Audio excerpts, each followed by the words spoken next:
And we are live. Welcome back to another episode of TRACKBACK Late Night Streaming, guys. It's another late show, right? A few things to get through today for tonight's show, bro.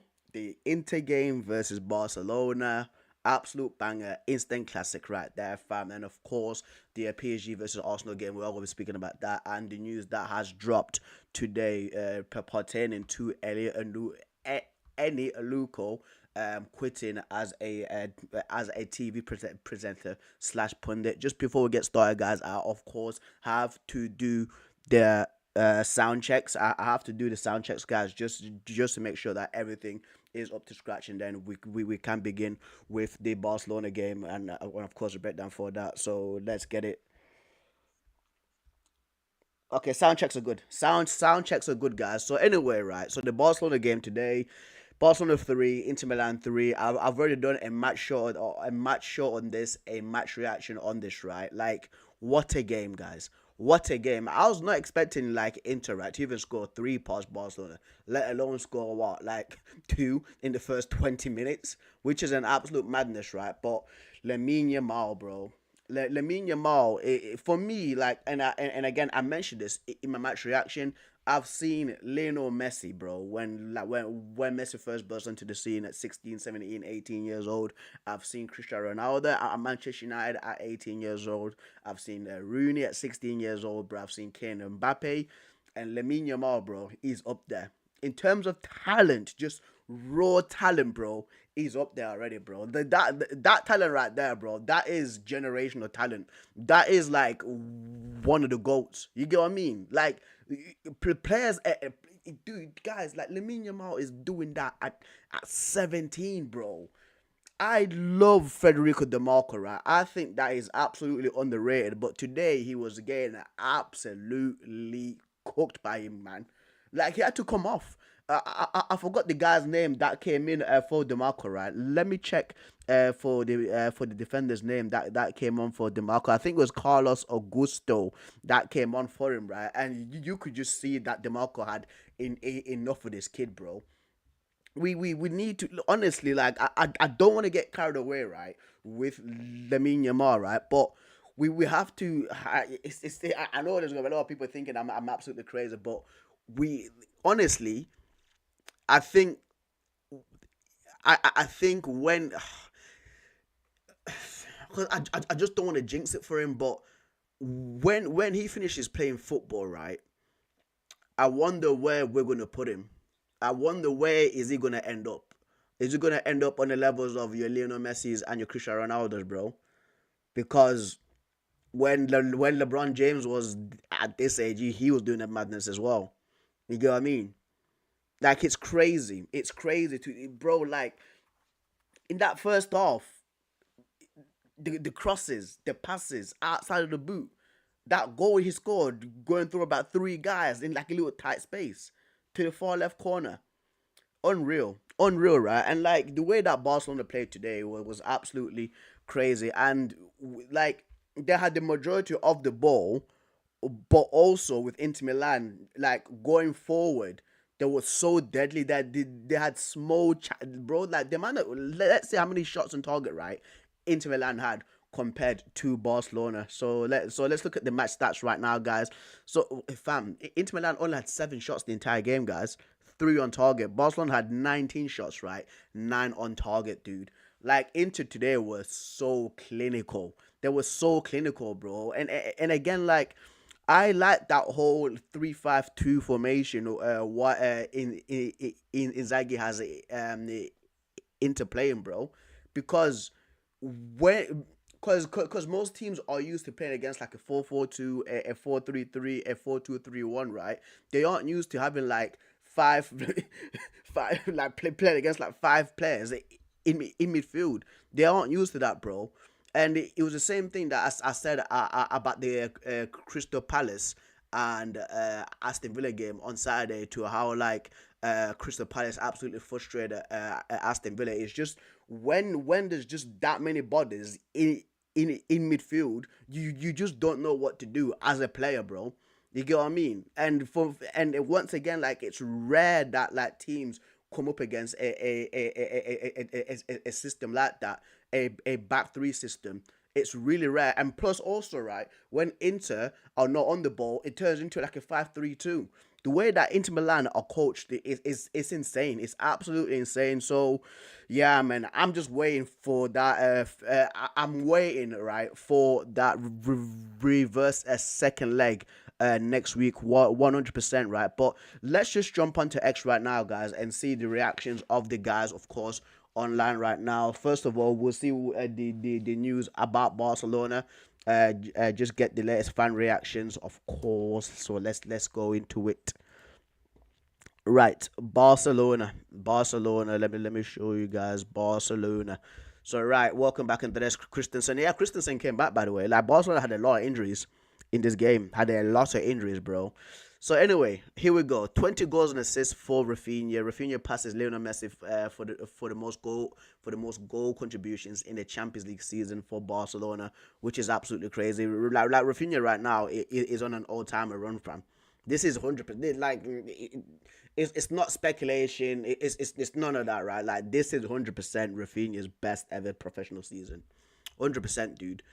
Like just anything he touches just turns into gold at the moment, bro.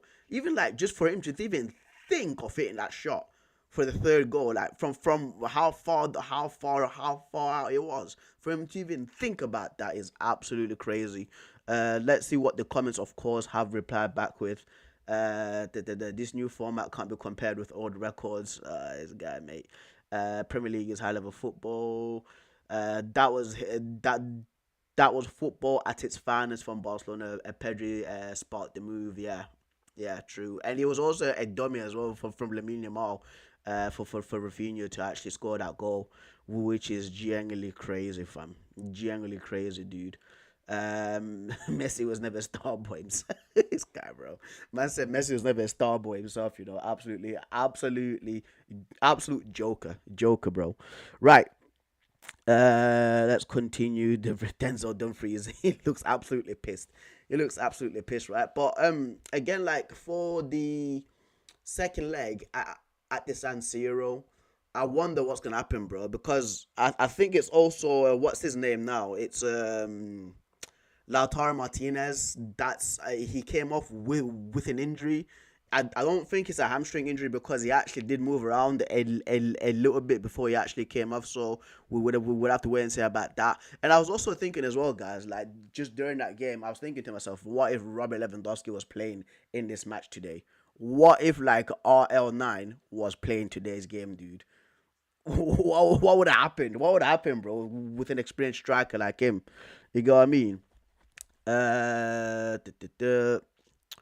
We shall continue. Yeah, 3-3. Lamine Yamal has now reached 100 appearances with Barcelona. Special a shirt to celebrate after he scored in the semifinals versus Inter. Yeah, bro, this guy was absolutely taking the mick today. He was absolutely taking the mick. There was one time where he was doing like this little like a bowl roll kind of thing, and people like in the stadium were like, "Oi!" At 17, fam. At 17, bro. You get me? Even like Pedri too. Like Pedri like started finding himself in the game a little bit more, bro. He actually started finding his groove a little bit more in that game, and a lot of people right now are saying that Pedri is the best midfielder in La Liga. I'm saying that he's the best midfielder in the world, guys. that that's what I'm saying with a Pedro right now, bro. Because like he's just absolutely sick. He just knows what to do, bro. And again, I think he's like 21 or 22, and he's controlling a UEFA Champions League semi final against Internazionale Milano, bro. This is a madness. It's an absolute madness, right? But let's go into further depth, guys, with Lamine Yamal because social media right now is definitely popping off about this kid trending. Lamine Yamal right now, guys, is trending, dude. That's how badass he is, bro. Real Ferdinand, as a pure football talent, I'm going as far as to say I think Lamine Yamal is on another level to any player playing the game in the top 5 leagues in world football. 17 years old, truly unbelievable. Yeah, yeah, dude. Like at that age, it's crazy. It's absolutely mental, right? Let's see what this guy's saying, bro. Can he say, yeah, shut up, man. This guy's saying that. What's this guy on about, bro? Daniel Riga, bro. Ganacho. That's not enough with Ganacho. This guy is right, guys. He started off with freaking Ganacho. He started off with Ganacho, bro, to make a point. He started with Ganacho to actually make a point. Ganacho, Saka, Palmer, and a lot of players can easily rival Lamine Yamal's impact if they play in more formidable teams like Barcelona. Lamine Yamal will likely not have the same will not have the same hype or impact if he's in Barcelona. He's a decent player, yes, he is with a lot of potential, but he's not above the rest, bro. Like he's absolutely sick. Like Ganacho's not doing what Lamine Yamal's doing in that Barcelona team. I guarantee you that. I guarantee you that, bro. Ale- Alexander Journo says, I agree that he's a special player. I'm not buying into the surprise because he's 17 years old. So much though, because we do see it now and again. Owen, yeah, Michael Owen as well was a demon at 17 years old. Rooney, Mbappe have a sparkled at that age too. If you're good enough and he is, age is not a surprise at 17 years old. Right, bro. But come on, man. Like, just imagine, guys. Like, what were you doing at 17 years old? Honestly, what were you doing at 17 years old, bro? Man, I was in college. I was in college, bro. I was in college, fam. You get what I mean, bro? Lamine Yamal's on a big stage, bro, with like going to at least 1 billion people watching him around the world, and he's absolutely taking the liberties in a Champions League semi-final. Like, come on, bro, that's special, fam. And if and again, like these guys use the term "if you're good enough." Like, we rarely see these things from 17-year-old players. Rarely, bro. You get what I mean? Like he said, this guy literally said Michael Owen, Wayne Rooney, right, and Kylian Mbappe, and I'm gonna put in Messi and Ronaldo, bro. Like that's five players I can just remember doing that at 17 years old, bro. It's rare that players like this actually come. And once again, like I'm just so scared, right, to see how this guy's gonna be like. Let's say in 6 years when he's 23 years old. I'm absolutely fearing right now, bro. So yeah, mate. Uh, the let's look at Pedri. Let's look at man like Pedri, bro. Because Pedri is so sick. We're going from Pedri and Yamal to Goating and Nacho Baltimore. This dude, bro. Mate. Man said, honestly, just split the Ballon d'Or in three parts and give it to Rafinha, Yamal, and Pedri. They all deserve it. I agree. I agree. I 100% agree, bro. Man says three. Shut up. Shut up. This guy doesn't know what he's talking about, bro. Like, why is he trying to quote? Like, why is he trying to quote Pedri for? This, of course, he's a Real Madrid fan. Of course, he's a Real Madrid fan, dude. Of course, he is, bro. Liban says individual quality save Barcelona in this game. They really have the two best players in the world on their team in Lamine Yamal and Pedri. Don't forget Rafinha because Rafinha's been doing good too. Rafinha's actually been playing well, bro. So do not forget about him, right? But should we move on, guys? Should we move on? Is there anything else to speak about with Barcelona and Inter Milan? I'm checking out the starting lineups here to see if there's players that missed out. Denzel Dumfries today was man in the match, by the way. I called him the CEO of EPO in my match reaction because today he was moving on absolute piss, bro. He was incredible, bro. Look at him. Denzel Dumfries wins UEFA Man of the Match award for Barcelona versus Inter Milan, bro. Like even like the bicycle kick, man. He's what was going on with him today? 2 goals and 1 assist. Crazy. There we go. 9.3 rating as well, bro. 2 goals and 1 assist. I'll never forget this Denzel Dumfries performance. If if Inter qualify for the final, yeah. Yeah, mate. Mm. Yeah, unreal, unreal. Who scored says Denzel Dumfries versus Barcelona. 37 touches, 6 touches in the opposition box, one key pass, two successful dribbles, 1 out of 1 accurate crosses, 1 out of 1 tackles pass, 5 out of 5 aerial duels ones, won the possession 6 times, 2 goals, 1 assist, a match rating of 8.9 on who scored exceptional performance. Absolutely exceptional, right? But yeah, man, like for me, for I honestly, guys, like I genuinely like. Let me show you what I'm looking at right now on my other screen. I'll show you guys what I'm looking at right now, bro. What is this? For me, guys, like I just can't get over this formation, bro. And I say it again. I say it again, right? It's rare that like teams come up against this formation.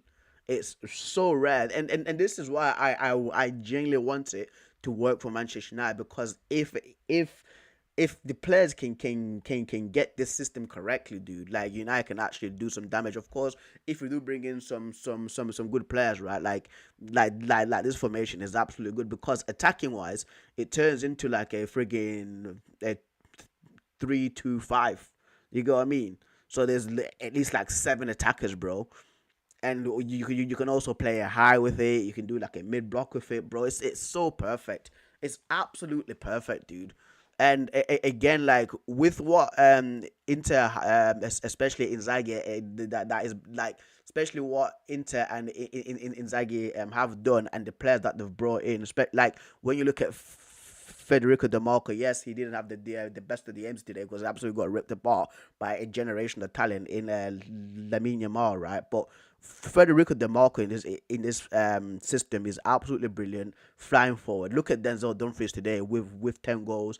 Nicola Barella, and underrated midfielder in my opinion. Henrik Mkhitaryan also scored, by the way, but it was offside. If you guys remember, this guy was offside by a freaking toe. Henrik Mkhitaryan was offside by a freaking toe today, bro. It was crazy.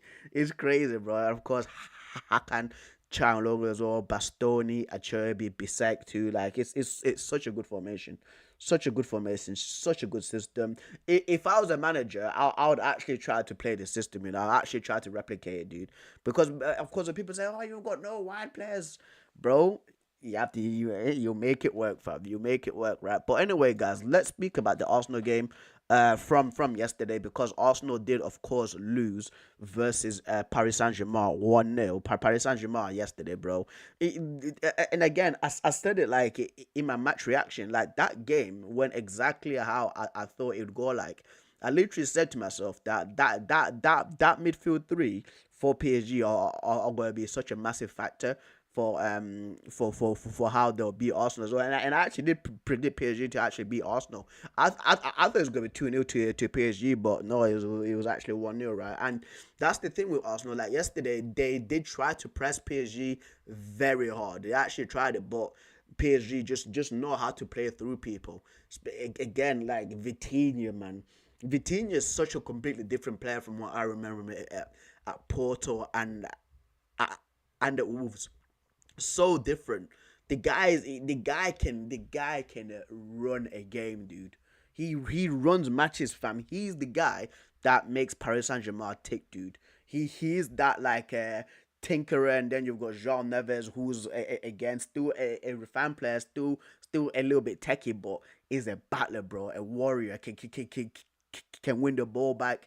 Like you seen it yesterday when I think it was like Martinelli, or was it Trossard, that was through and goal, right? And he was about to shoot, and like Jean Neves just puts his foot like in front of whoever was about to shoot, and then he actually wins the ball. You saw that, bro.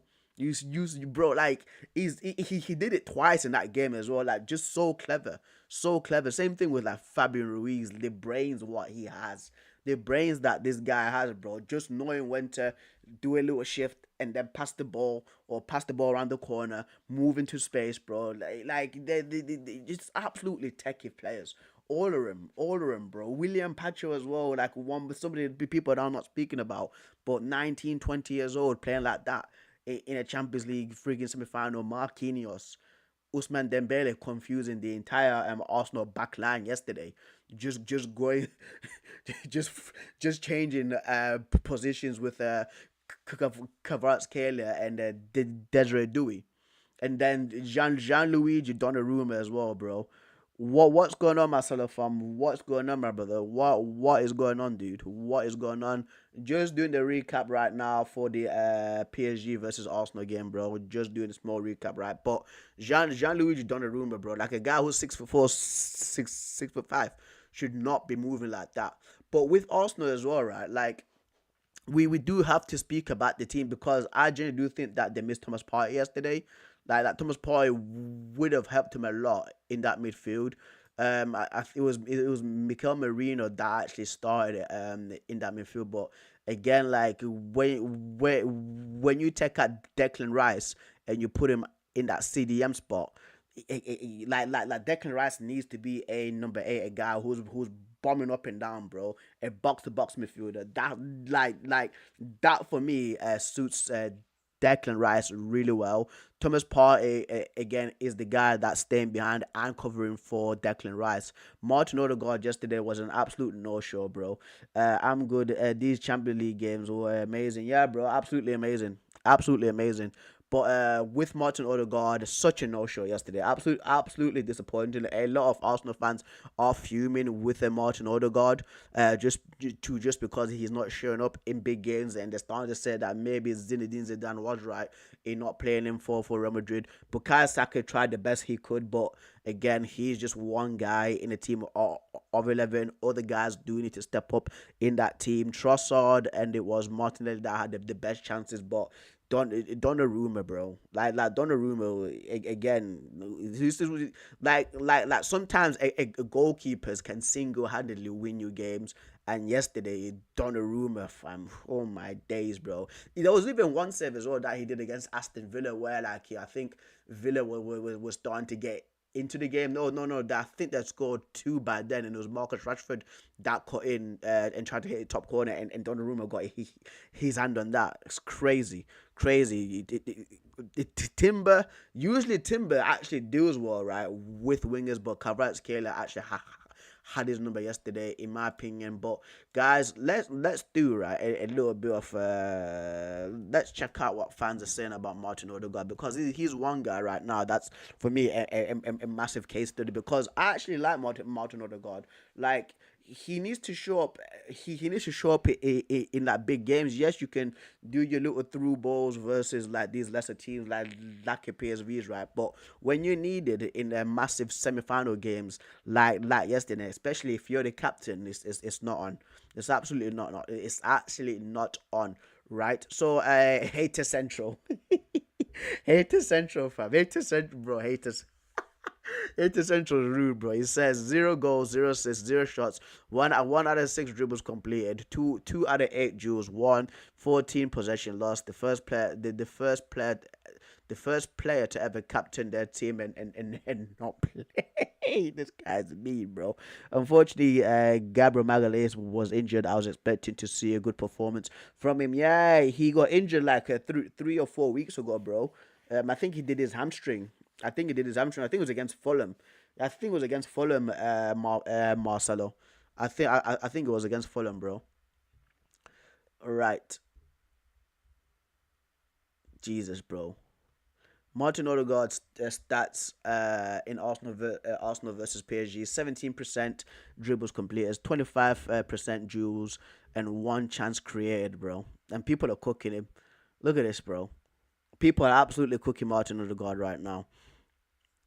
I'm actually trying to get the sound out for it, but see, it seems like the sound's not coming through for it, man.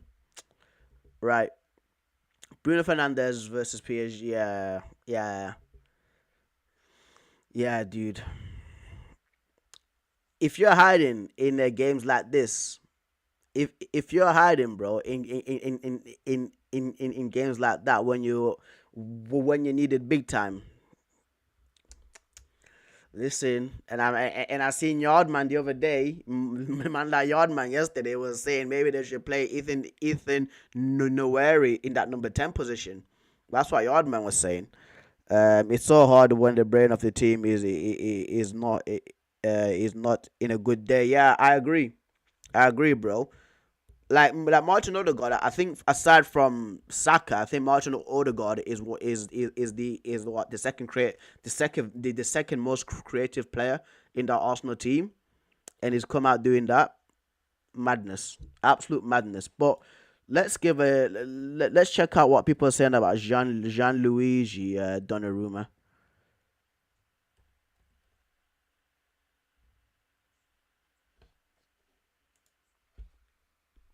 Gianluigi Donnarumma. Five saves and a clean sheet. Yeah, yeah, big, bro. Well, what a performance! What a performance! And usually, sometimes, guys, I'm gonna lie, right? Like Donnarumma sometimes actually does get on my nerves with his distribution. That's his only weakness, in my opinion. But when it comes to like the first thing you're meant to do as a goalkeeper, which is save shots, bro, he's up there. He's up there. 79 community says, don't know how nobody talks about this guy's level. He's been performing at an excellent at an excellent level. The last couple years needs more credit. Best goalie in the world right now. Man of the match. Onana can't really. Person Onana can't relate. Donnarumma is is on so many occasions the X factor. Wall. Yeah, yeah, yeah, man. But Desiree Dewey as well yesterday, absolutely cooking. Man like Desiree Dewey, yeah, it's just it's just it was just a sick performance from PSG. So again, like I'm just looking forward to towards the second leg to what's gonna happen because it's still just a 1-0 lead, like, and Thomas Partey is coming back for Arsenal. So we'd have to wait and see what Mikel Arteta does. What Mikel Arteta does do with the team selection next week. I think that Mikel Merino is going to be the striker, and then it's going to be a midfield three of Odegaard, Declan Rice, and Thomas Partey. If Odegaard's not showing up, bro, if you know where is there, because Miles Lewis Skelly, guys, by the way, that Miles Lewis Skelly is actually a midfielder. He's actually I've actually literally found that out today that Miles Lewis Skelly he was actually playing midfield in the academy team for Arsenal. It's just Mikel Arteta has been playing him at left back, which is absolutely crazy. But anyway, guys, let's move on to the final piece of the news. So the final piece of the news, right, is regarding Eni Aluko. For the people that do not know, Eni Aluko is one of the is she's like a pundit. So basically, she's the four. Actually, you know what, right? Let's go on Wikipedia. Let's go on Wikipedia, bro. So Eniola Aluko, born 21st of February 1987, is a British football executive, football broadcaster, and former professional player who played as a winger and striker. Aluko has been a regular broadcaster for live football on ITV, BT Sport, Amazon Prime, and Fox Sport in the US, including men's Premier League matches and women's Super League games as well since 2014. She's a sporting director for Angel City FC of the American National Women's Soccer League and formerly held the position of sporting director at Aston Villa's Women's Football Club from 2020 to June 2021. We used, like, in my university, I actually used to work closely with the Aston Villa's women's football team, and I've actually seen any Aluka multiple times, like during like my trips around England, right? And she came out so this was a week ago where this news came out basically saying Ian Wright just takes away the opportunities for women in women's football, right? So like so basically like being like a pundit or even like being a broadcaster in women's football. So she's come out and said that, right? And the first time when I read this, I thought to myself that Ian Wright is like the biggest proponent for women's football, especially DWSL. Whenever he's on the Stick to Football podcast with Gary Neville, Jamie Carragher, Wayne Rooney, and Jill Scott and Roy Keane, he's always speaking about that. He's always speaking about the WSL, always mention like the North London derby sometimes between Tottenham and Arsenal's women's football, of course. And I'm pretty sure like he's trying to create like more opportunities for his granddaughter to actually get into women's football too, and he's paying for a footballer's knee. I forgot what team she plays for now, but I think it's Brighton. If it's wrong, I apologize, Brighton. I apologize to the Brighton the football institute, right? But I'm pretty sure she does play for Brighton, and they pulled away like their funding, right, for her rehab, and Ian Wright's actually paying for that. And when I seen that, dude, I was like, why is she targeting Ian Wright, bro? You get what I mean? And a lot of people did give it a lot of backlash for it as well. I seen it on the Shade Borough. I seen it on like Instagram. I seen it on Twitter. I seen it on YouTube that people were absolutely cooking it, right? But which it is warranted. It generally is warranted, right? But there's also where it's like a massive pile on, which sometimes again is kind of not fair. But this time I do see it. This time I do see where people are coming from, right? And she's basically resigned today. The news actually broke out today that Eni Aluko has quit presenting. Well, has basically quit presenting in football, just being after being left traumatized by Ian Wright fallout. Ian Wright, of course, did respond back to her and said that he doesn't really accept her apology. So yeah, mate. So anyway, this article is coming from the Mirror, and it says Eni Aluko has stepped down from presenting the Women's Football Awards amid ongoing fallout from her comments about Ian Wright. The former Lioness star has faced a storm of criticism since accusing Ian Wright of blocking opportunities for women in women's football. Her comments have prompted major backlash, and her claims led to a swift apology from Aluko. Wright was left unimpressed by her accusations and chose not to accept her apology in an Instagram video. The former Arsenal striker expressed his disappointment, but called for everybody to put the matter behind them. Yeah, bro, and like, all right, I'm just have to come and say it. I'm just gonna have to come and say it, bro. Like, yes. There should be women presenting in a women's game, in like a women's league. That should be true, right? But sometimes people should like. There's a lot of people complaining. It's a lot of people just being victims, guys. I ain't gonna lie. I ain't gonna lie, bro. Like, maybe they wanted Ian Wright for that certain game because maybe they needed a male output. Maybe they did. You get what I mean? Like maybe like bro, like this is absolutely crazy, right? So when people don't get things that they want, or if they want something, right, they try to shame other people.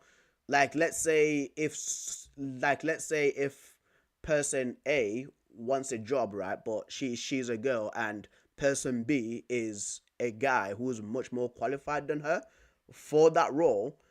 Person A will usually turn around and say, oh, is it because I'm a woman? Is it because I'm white? Is it because I'm black? This a lot of things like this are happening right now, guys, and you know what I'm talking about. A lot of people know what I'm speaking about right now, right? And this shouldn't be how it, it shouldn't be like that.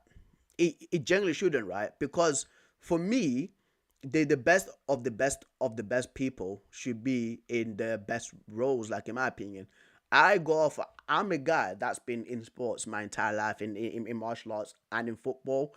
For me, guys, like merit, who like it has to be a meritocracy that you should be qualified for the job because you are the best at doing at that job in that point in time.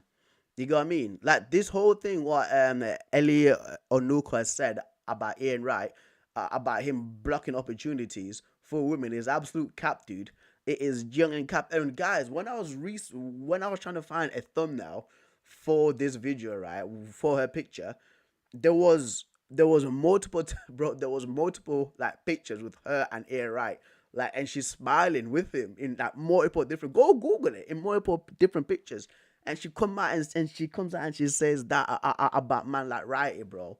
I'm a United fan and I like Righty, fam. Like there's a lot of different fans that love Ian Wright, and we know for a fact that he's not blocking women from from women roles, bro. In a women's football league, he's 100% not doing that. 100%, man. Like it's absolutely wrong. It's absolutely wrong, bro. Like you shouldn't.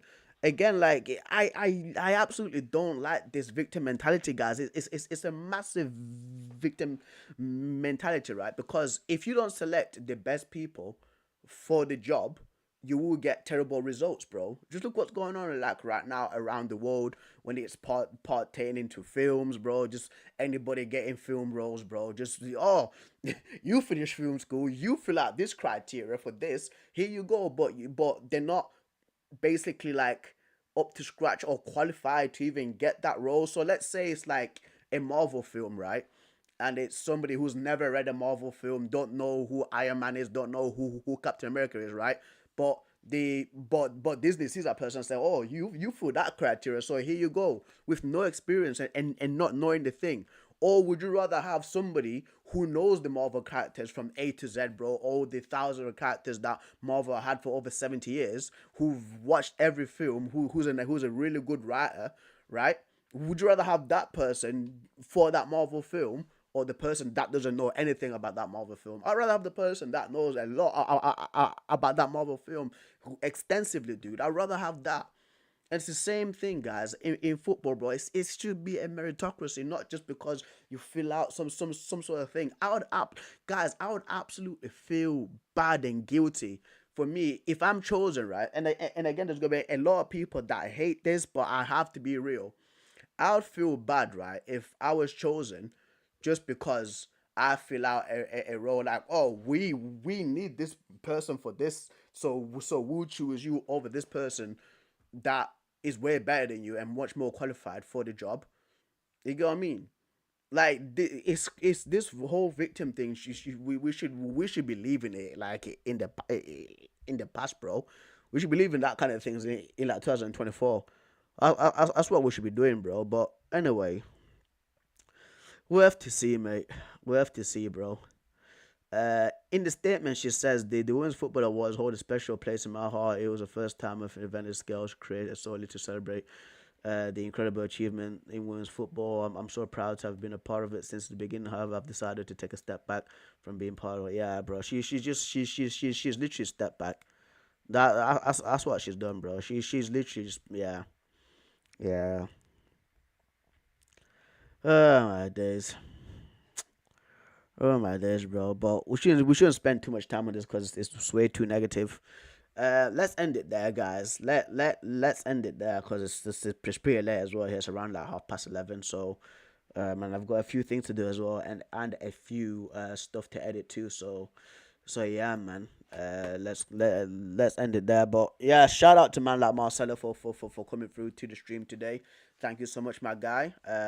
Of course, if you're watching this on the VOD, thank you so much, guys. It genuinely means the world to me, bro. I know I've only been online for like 40 minutes, but I genuinely have to go because it's actually getting late right now, and I've got work tomorrow too. So yeah, thoughts, comments, all of that, guys. You know what to do. I will catch you guys on Friday. There's actually gonna be two streams on Friday. There's gonna be the Man City Wolverhampton stream that we're doing, so it's gonna be another watch along because it is Premier League on Friday, and then there's gonna be also a reaction to the another ESPN top 50 basically list. Remember, because they did a top 50 list of like the top greatest players ever, and that list was an absolute shambles because they put like Luka Modric number 4, number 3, which was absolutely crazy. I don't know what ESPN was doing, putting Luka Modric 3 or 4 greatest players of all time. So we're gonna be reacting to that as well, guys. Maybe do a tier list at the end of it, but yeah, guys, thank you so much. If I didn't make any sense, just please comment down below for me to clarify stuff, of course. But yeah, I will catch you lot there.